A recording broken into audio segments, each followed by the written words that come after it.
Hello po Sir Bob at sa lahat ng mga nakikinig. Bata pa lang ako ay mahilig na ako sa mga kwentong katatakutan. Kaya ngayong matanda na ako, palagi akong nag-aabang sa channel ninyo. May nais po akong ibahaging kwento pero tungkol ito sa aking lolang si Lola Esme. Ako nga po pala si Regine na atira sa Bacoor, Cavite. Bata pa lang ako, palagi na itong kinukwento ni Lola sa amin. Paulit-ulit yon dahil parang sa buhay niya, yun na lang yun naaalala niya. May sakit na rin kasi si Lola kaya mabilis nang makalimot.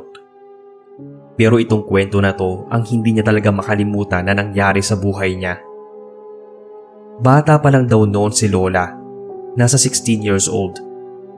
Hindi siya nakapagtapos ng pag-aaral dahil nung panahon nila, kapag ganyang edad, ay kadalasan nagkakaroon na ng asawa o hindi kaya kailangan ng magtrabaho. Sa hirap ng buhay, bihira lang daw sa kanila ang nakapagtatapos ng elementarya. Sa murang edad, nagtatrabaho na si Lola Esme sa kung saan-saan. Naging katulong siya o kaya minsan nasa mga karinderya. Doon siya natuto na magluto. At tuwing uuwi siya sa probinsya nila sa Capiz, talagang tumutulong siya sa pagluluto tuwing may piyesta sa kanila. May kaibigan si Lola na ang tawag niya ay Inday Merly. Matalik niyang kaibigan yon simula pa nung bata sila. May asawa na raw si Inday Merly kahit na mas bata siya kay Lola. Sa nakuha nilang trabaho, isinama sila sa isang handaan ng amo nila para tumulong sa pagluluto. Parang 1 taon ng kamatayan ata ng asawa ng tiyahin ng amo nila. Magkakatay raw ng 2 baboy at magluluto ng maraming pagkain para sa mga bisita. Sanay naman daw sina Lola sa ganoong gawain dahil ilang beses na rin silang isinasama ng amo nila sa kung saan saang handaan. Isang liblib na lugar. May kakaibang tradisyon daw ang pinuntahan nila na siyang ikinabigla ni Lola. Hinihintay raw nila yung baboy na sinasabing kakatayin at lulutuin nila, pero wala raw dumadating. Nagtanong si Inday Merly kung anong oras dadalhin dahil kailangan na nilang magluto. Baka abutan na sila ng anong oras sa paghahanda. Ang sabi, hintayin na lang daw. Unahin na lang lutuin ang mga gulay. Ginawa naman yun ni na Lola. Hanggang sa dumating na nga yung baboy. Inaasikaso ni Lola ang paghihiwa ng mga karne base sa gustong ipaluto ng matandang babae. Pero pinigilan siya. Ang sabi ay mamaya na raw niya gawin yon dahil kailangan muna nilang pakuluan ang buto-buto. Hinanap ni Lola kung alin ang pakukuluan. Nang iabot sa kanya ng matandang babae ang maruming kumot. Nagtaka si na Lola kung ano yon. Ang sabi ng matandang babae na gusto niyang pakuluan ang buto ng asawa niya at yung magiging sabaw noon ang gagamitin nila para sa ipanluluto nila. Ganoong tradisyon daw ang meron sila para daw mas malapit sa puso nila ang taong namayapa na. Hindi naman pumayag si Lola dahil nandidiri siya. Sino ba naman daw ang gustong kumain ng pagkain pinakuluan sa buto ng bangkay? Pero pinagpilitan ng matanda na gawin daw nila yon. Dahil binabayaran sila para sa trabahong yon. Pinagalitan pa sila ng amo nila dahil ayaw nga nilang gawin. Diring-diri sina Lola habang naaamoy nila ang mabahong amoy na nanggagaling sa pinakuloang buto-buto ng tao. May mga onting natirang naag na salaman pa kasi yon na nakadikit sa buto. Si Inday Merly pangaraw, halos mahimatay habang hinahalo niya yung buto sa loob ng malaking kawa. Nang makuha na nila lahat ng buto-buto, kahit yung bungo, ibinalik nila sa matanda. Saka lang nito binalot sa malinis na kumot para muling ilibing. Walang balak sina Lola na magluto dahil paano nila titikman ang niluto nila kung alam nila ang secret ingredient nun. Naayos naman nila ang pagluluto. Nakitulong din sila sa paghahain ng pagkain sa mga bisita. Sobrang daming tao. At lahat ng yon, nakakain ng pagkain na pinakulo sa buto ng bangkay. Hindi nila sigurado kung may nakakaalam ba na ganun ang ginawa. Pinuri pa nga ng ibang tao ang galing nilang magluto dahil malinamnam daw ang pagkain. Talagang nanunuot sa karne ang lasa. Yun daw ang unang beses na hindi sila natuwa sa papuri ng mga tao dahil sa isipan nila sobrang nakakadiri talaga. Bitbit na nga ni Lola ang trauma na yon. Kaya kahit hanggang sa amin, sinasabi niya na huwag kaming magtitiwala sa mga handaan na pinupuntahan namin dahil may mga sikreto sila na ang mga tao lang sa kusina ang nakakaalam. Palagi niya kaming sinasabihan na mas mainam na sa bahay na lang kami kumain dahil alam naming malinis yun. Hanggang ngayon, kapag pinapakain namin siya, tinatanong niya kung sino ang nagluluto. Kailangan kasi ako o kaya si Mama. Kasi kapag hindi kami ang nagluto ay hindi siya kakain. Sobrang traumatic din naman kasi nun. Isipin mo pa lang na ang pampalasa pala ng kinakain mo sa handaan ay pinakulo ang buto-buto ng isang bangkay na hinukay pa sa ilalim ng lupa. Ewan ko na lang. Masusuka ka talaga. Ito lang po ang kwento ng lola ko, Sir Bob. Sana po ay mabasa ninyo at mailahad sa inyong channel.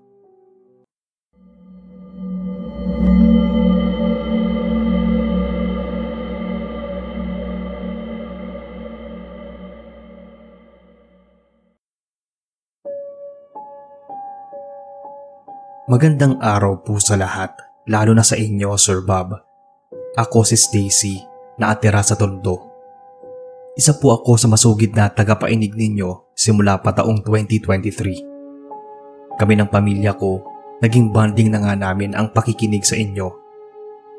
Yung kapatid ko yung nagtulak sa akin para ibahagi itong nangyari sa amin. Nangyari to nung lumuwas kami sa probinsya ng lola ko sa Leyte. Last year lang po ito. 3 kaming magkakapatid, pero yung panganay namin hindi siya nakasabay sa amin lumuwas dahil hindi siya pinayagan mag-leave. Pero ang sabi naman niya ay hahabol siya sa susunod na araw. Ilang taon na rin kaming hindi nagpupunta sa Leyte simula nung pandemic. Naalala ko nga bago mag-lockdown, bumalik na kami ng Manila. Normal naman ang lahat. Yung mga dati naming naging kaibigan, nakita ulit namin. Ang ilan sa kanila may mga asawa na. May mga bagong muka, mga bagong tao na nakilala rin namin. Friendly naman kami ng kapatid kong si Marife. Yung ate lang naming si Ate Kayla ang may pagkasuplada. Kaya kahit nung mga bata pa, hindi nakikipaglaro tong mga kaibigan namin sa kanya. Masaya yung bakasyon namin dahil pati pinsan namin ay nakita namin ulit. Pinaalalahanan kami ni Lola na huwag kaming masyadong magpupunta sa kung saang lugar dahil probinsya ngayon. Baka mabati kami. Pangalawang araw namin, umalis kami ni Marife. Naggala kami. Nagpunta kami ng bukid para magpicture-picture. Pinag-uusapan din namin yung tungkol sa mga nangyari nung kabataan namin sa lugar na yon. Basta masaya lang. Umabot kami hanggang sa magdidilim na. Tapos maya-maya, may dumaan na matandang lalaki. May hila siyang kalabaw. May nakasamparoong babae pero hindi namin makita yung muka dahil nakatabon ng puting belo na mahaba. Dahil doon kami nakaupo sa daraanan nila, umalis kami ng kapatid ko. Nakatingin lang kami ng tahimik habang naglalakad sila. Ilang sandali pa ay huminto yung matandang lalaki at inimbitahan kami magpunta sa kasal ng anak niya. Bukas daw yon. Tinuro niya yung bahay sa dulo. Nagpasalamat naman kami at sinabing susubukan naming pumunta. Hindi ko nga alam kung ba't ko yun biglang nasabi. Siguro meron sa akin na medyo excited lang ulit na magpunta doon sa probinsya. Kinabukasan, dumating si Ate Kayla. Sinabi ko sa kanya na mamaya pupunta kami sa kasalan. Akala ko nga ay hindi siya sasama dahil hindi naman siya mahilig sa mga ganon. Hindi kami nakapagpaalam na alis kami kasi madaling araw pa lang umalis sina Lola at mga magulang namin. Sabi nila, pupuntahan daw nila yung isang kamag-anak namin sa may kabilang bayan. Medyo malayo pa naman yon. Nang makapunta kami sa bahay ng sinasabi ng matanda, nakita namin na ang daming tao. Kasi nga kasal yun. Maganda ang pagkakaayos ng lugar. Napansin ko pa na yung ibang mga bisita ay pamilyar sa akin. Kasi nga malapit lang naman sa bahay ni na Lola. Kaya siguro mga kapitbahay din nila. Ang kakapal nga ng mga mukha namin para makikain dahil hindi namin kilala yung ikakasal. Pero nang makita kami ng matandang lalaki, pinansin niya kami at mukhang masaya pa siya na andoon nga kami. Pinaupo niya kaming tatlo sa lamesa. Nagtanong si Ate Kyla kung kilala raw ba namin yung ikakasal, kung yung isa ba sa kababata namin. Ang sabi ni Marife, hindi nga raw. Inimbitahan lang kami at dahil sayang naman yung handaan at medyo exciting, nagpunta na kami. Kapag may mga kasal kasing ganito sa probinsya ay masaya, kaya hindi namin pinapalampas. Mababait din naman ang mga tao dun sa probinsya namin. Welcome kami kahit hindi namin sila kilala. Nag-serve na sila ng mga pagkain. Medyo bongga nga yung handaan. Yung tatay pa talaga ng bride ang naghain sa amin kasi nga raw bisita kami. Nakakahiya kasi may mga taong nakatingin sa amin. Baka iniisip nila na masyado kaming paimportante. Hindi nga kami kamag-anak o kaibigan man lang. Ang daming pagkain. Puro may mga sarsa. Isa sa paborito naming magkakapatid. Ang sarap din ng pagkakaluto. Marami kaming nakain, pero parang hindi kami nabubusog. Bali wala lang sa amin noon na magmukhang matakaw kasi hindi naman talaga namin gustong tigilan. Tapos yung matandang lalaki, panay pa ang lapag ng pagkain sa mesa namin. Yun ang unang beses na kumain kaming magkakapatid na walang tigil. Minsan kasi kapag nasa handaan kami, kahit na anong dami ng pagkain, nauuta na kami. Ang lasa kasi ng pagkain nila ay kakaiba. Parang kahit sa mamahaling kainan, hindi namin yun matitikman. Natigilan lang kami kumain nung tumawag ang mga magulang namin at hinahanap kami. Sinabi ni Ate Kyla na sumunod sila doon sa handaan dahil may kasal. Nagpunta naman sila. Pero nang makita kami ni Lola, tinaob niya yung mesa, kaya natapon yung mga pagkain. Galit na galit siyang pinauwi kami at sinabi na bakit kami dumadayo sa handaan ng taong hindi naman namin kakilala. Nangatwiran pa ako na kilala naman nila yon kasi doon lang nakatira. Sa kakako, sila yung nag-imbita sa amin at masasarap naman yung pagkain. Pinilit niya kaming pasukahin para daw mawala yung mga kinain. Dinutdut niya talaga yung mga lalamunan namin. Sumuka naman kami, maliban na lang kay Ate Kyla na hindi nila maipilit. Hindi ko maintindihan kung bakit niya ginawa yon dahil wala naman siyang dahilan na sinabi. Basta, pinagsabihan niya kami na kahit anong mangyari, huwag kaming makikikain sa handaan ng ibang tao, lalo na at hindi naman namin kakilala o kahit pakilala namin yon. Kinabukasan, maaga akong nagising kasi ginising ako ni Ate Kyla. Nagpapakuha siya ng tubig. Uhaw na uhaw daw siya. Ako naman noon, nagmadali kasi mukha siyang nahihirapan. Natakot na rin ako noong nagsabi siyang nahihilo siya. Tinawag ko sina Mama at Lola. Hindi ko alam kung anong ginawa nila, kung dinala ba nila sa doktor kasi pinaiwan kami ni Marife sa bahay. Umuwi sila malapit ng magagabi. Hinang-hina pa rin si ate pero medyo maayos na kumpara kaninang umaga. Nagtanong ako kung anong nangyari. Akala ko nga ay buntis na siya. Kinuwento niya na dinala raw siya sa isang albularyo. Tapos may pinainom sa kanyang sobrang pait na halamang gamot. Matapos niyang maubos yun, sumuka siya. Pero puro bubog na maliliit yung sinuka niya. Doon lang pinaliwanag sa amin ni Lola ang mga nangyayari. Kaya pilit niya kaming pinapasuka doon sa kinain namin dahil yung pinakain daw pala sa amin ay may halong dasal. Mapapalitan daw yun ng bubog. At kapag hindi naagapan, maaari naming ikamatay. Kahit daw ilapit yun sa doktor ay hindi yun maaagapan. Sakto na si ate lang ang hindi sumuka. Mabuti na lang daw at hindi naging ganoon kalala. Karamihan kasi sa mga dayo na nakikikain sa mga handaan, ganun ang ginagawa nila. Yung mga tao na yun daw kasi ang magiging alay nila para mas mapalakas pa yung kapit nila sa itim na kapangyarihan. Simula nang mangyari yon, kahit bumalik na kami sa Manila, nagkaroon na kami ng trauma. Halos pili o hindi na kami nakikikain sa mga party na pinupuntahan namin. Nitong April lang ay bumalik kami sa probinsya. Nakikita pa rin namin yung matandang lalaki na nag-imbita sa amin sa kasal. Para bang wala lang sa kanya. Yun bang hindi kami kilala? Hindi kasi kami pinapansin. Kaya kami rin ay todo iwas sa kanya. Hindi na kami kumakain hanggat hindi luto ni Lola. Nakakatakot lang kasi. Paano kung maulit na naman yung nangyari?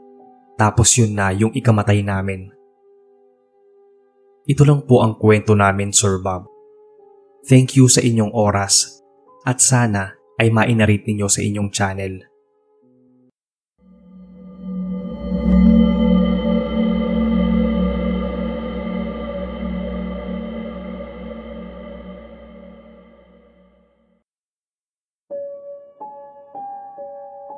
Magandang gabi sa inyo, Sir Bob, pati na sa lahat ng mga nakikinig.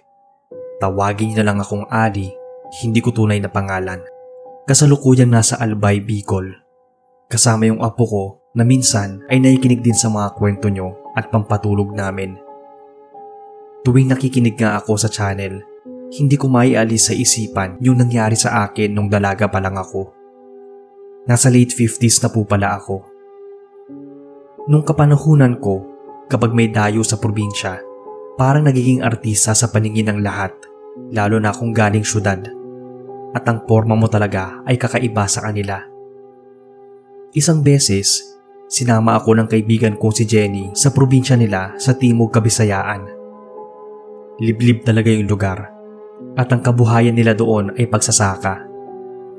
Dalaga pa lang ako noon, mga nasa 18 to 19 years old. Masasabi kong may itsura naman ako. Ang isa pa sa agaw atensyon sa akin ay yung buhok ko dahil straight siya na itim na itim. Abot pa nga hanggang balakang. Alaga ko kasi ang buhok ko. May isang babae sa lugar nila na nagsabi sa akin na ipitan ko yung buhok ko. Huwag akong pagala-gala na nakalugay kasi baka may maakit akong ibang nilalang. First time ko nun sa probinsya. Kaya hindi ako naniwala sa mga ganon. May mga naririnig man ako dati, pero alam kong gawa-gawa lang yon. Isang linggo kaming mananatili sa probinsya nila. Andoon yung nanay at tatay niya at yung kapatid niyang bulag. Masaya ako sa mga naunang araw dahil ang daming humahanga sa akin. May ibang mga dalaga pa nga na pinupuri yung ganda ko. Isang araw, may pinuntahan kami ng kaibigan ko. Ilog siya pero hindi malalim ang tubig. Nababalot din ng mga puno ang paligid at merong malalaking mga bato. Ang ganda nga, parang paraiso. Biniro pa ako ng kaibigan ko na mukha akong diwata sa lugar na yon. Inabot kami ng hapon. Malapit na magdilim nun. Bigla akong nakaramdam ng kakaiba pero hinayaan ko na. Pag uwi sa bahay, pagod na pagod ako, kaya nakatulog. Hindi ko alam ang nangyari. Ang naaalala ko lang, bumalik ako sa lugar na pinuntahan namin, dun sa may ilog. Pero mas maganda na yung itsura niya at mas maliwanag. Tapos napansin ko na may ibang mga tao. Parang may handaan din. Ako naman, lumapit para alamin kung anong nangyayari. Pero nang makalapit ako, pinaupo ako ng isang babae sa mahabang lamesa at ang daming pagkain doon. Masaya ang mga mata ko kasi takam na takam ako. Nakaramdam din ako ng gutom kasi hindi naman ako kumain bago matulog. Nagtanong ako kung para saan yung handaan nila. Ang sabi ng babae, para daw yun sa pagdating ko. Lahat sila ay nakasuot ng makintab na damit at magaganda rin. Umupo na rin sila. Pero wala sa kanilang kumain. Lahat sila naghintay sa akin na tikman yung pagkain na inihanda nila sa akin. Nagtanong ulit ako kung bakit kailangan pang paghandaan yung pagdating ko. Ang sabi nila, ganun daw ang ginagawa nila sa mga bago sa lugar. Kapag daw kasama ko na sila, hindi na raw ako mauubusan ng pagkain dahil araw-araw silang magkakaroon ng handaan para maging masaya. May mga tugtog pa nga eh. Pakiramdam ko noon ay birthday ko. Pero kahit naman na birthday ko, hindi ko naranasan na maghanda ng ganito karami. Napatingin ako sa mga pagkain. Inaakit ako nito at tinatakam. Gusto ko na ng tikman, pero may parte sa akin na nag-aalangan ako. Ang dami kasing katanungan sa utak ko. Naalala ko na umuwi ako sa bahay. Pero bakit ako bumalik dito nang hindi kasama ang kaibigan ko? Hinanap ko pa nga si Jenny. Pero ang sabi nila ay hindi raw siya imbitado sa handaan na yon kasi para lang daw yon sa akin. Medyo nakonsensya ako kasi bakit ako lang yung kakain ng masarap habang yung kaibigan ko hindi ko kasama. Tumanggi ako nung kumain pero pinipilit nila ako. Naghain pa nga sila ng mas maraming pagkain. Lahat ng paborito ko ay andoon. Lahat ng mamahaling pagkain na hindi ko nakakain ay andoon din. Talagang gusto nila akong kumain. Nagtatanong pa nga sila kung anong kulang sa handa kasi ibibigay daw nila ang lahat ng gusto ko. Pero pinilit kong pigilan yung sarili kasi nga iniisip ko yung kaibigan ko at medyo naguguluhan din ako sa mga nangyayari. Ayoko rin siyang magtampo dahil wala siya sa handaan na pinuntahan ko. Tumayo ako at sinabing aalis na. Saka na lang ako babalik kapag imbitado na si Jenny dahil ang sabi naman nila ay araw-araw silang may handaan. Iniisip ko pa nga kung ganun ba talaga sa probinsya. Laging naghahanda na para bang piyesta. Hindi pa ako nakakahakbang. Tumugtog na ang magandang musika. Kasabay nun, mas naamoy ko yung mabangong pagkain na nakaagutom talaga. Lahat ata ay ginagawa nila para maakit akong kumain. Pero mas pinanindigan ko na aalis na ako. Nang humakbang na, bigla akong nakarinig ng iyakan at pagtawag sa pangalan ko. Ilang sandali pa noon ay nagising na ako. Nakita ko yung kaibigan kong umiiyak. Nakaramdam din ako na masakit yung liig ko. Ayun pala, nakabitin ang buhok ko. Yung parabang naasampay. Nang makita nilang nagising ako, doon lang nila inalis yung tali sa buhok ko. Nagtanong pa nga yung kaibigan ko kung saan ako galing. Sinagot ko siya na sa handaan ka ako. Kinuwento ko sa kanila ang lahat. Para kasi akong nasa panaginip na hindi kasi totoong nangyari sa akin yon. Sinabi ng nanay niya na naengkanto raw ako nung nagpunta kami sa ilog. Siguro ay naakit yung engkanto dahil sa buhok ko kaya gusto nila akong isama doon. Ganun daw ang nangyayari lalo sa mga dayo na tulad ko. Kapag raw kinain ko yung handa nila, hindi na ako magigising. Dahil doon, natakot ako kasi kamuntikan na akong kumain ng lechon. Ang mahal pa naman nun pero paborito ko. Mabuti na lang talaga at naisip ko yung kaibigan ko kaya hindi ako tumikim. 2 araw na rin daw pala akong hindi gumigising kaya iyak ng iyak yung kaibigan ko. Sinisisi nga niya yung sarili niya dahil naisama niya ako sa probinsya. Yung saglit ko palang pakikipag-usap sa mga engkanto, araw na pala ang lumipas. Simula nang mangyari sa akin yon, hindi na ako nagpahaba ng buhok dahil ayoko na ulit maimbitahan sa handaan ng mga engkanto. Kaya hanggang ngayon, yung buhok ko, ang pinakamahaba ko lang ay yung hanggang balikat. Minsan, pagugupitan ko ng hanggang sa leeg lang o mas maikli pa. Ito lang Sir Bob ang kwento ko. Patuloy lang po sa pagkukwento at pag-upload ng mga stories. Nandito lang kami ng apo ko at sumusuporta sa inyo.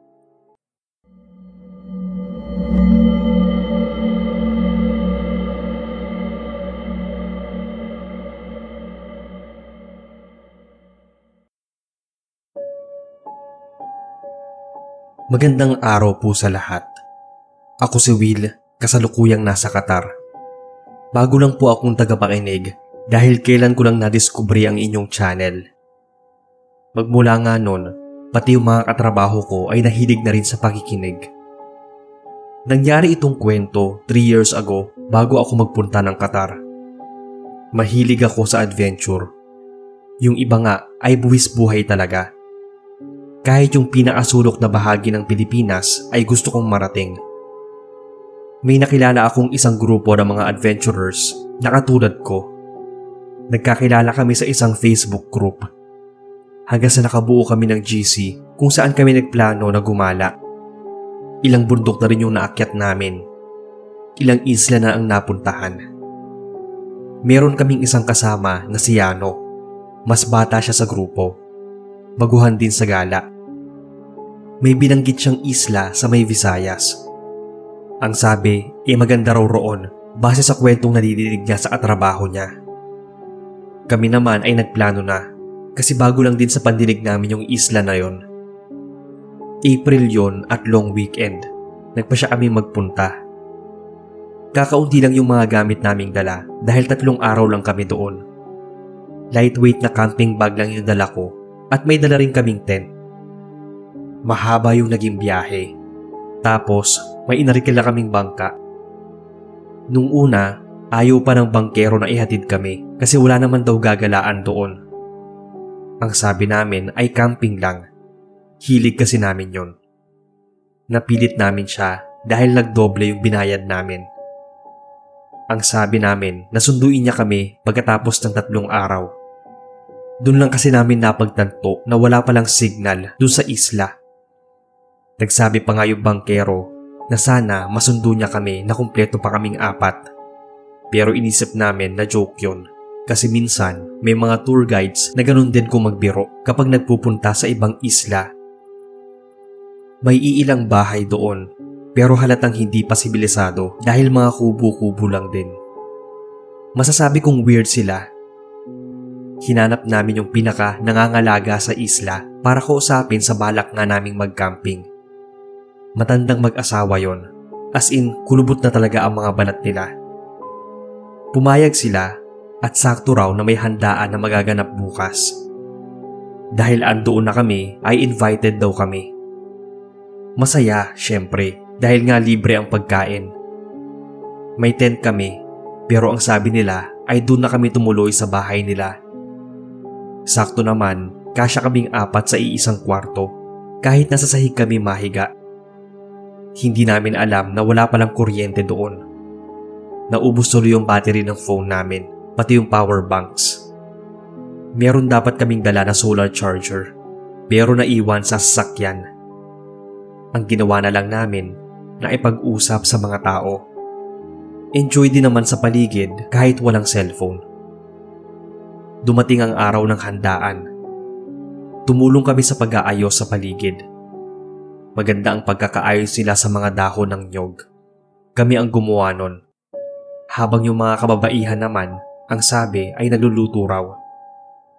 Hinahanap nga namin kung saan sila nagluluto, pero wala naman kaming nakitang usok. Binaliwala na lang din namin. Hanggang sa sumapit na ang gabi. May mga tampol sila at yun ang naging tugtog. Tapos may mga sumasayaw sa gitna. Habang yung gamit naming ilaw ay yung kahoy na inapuyan nila.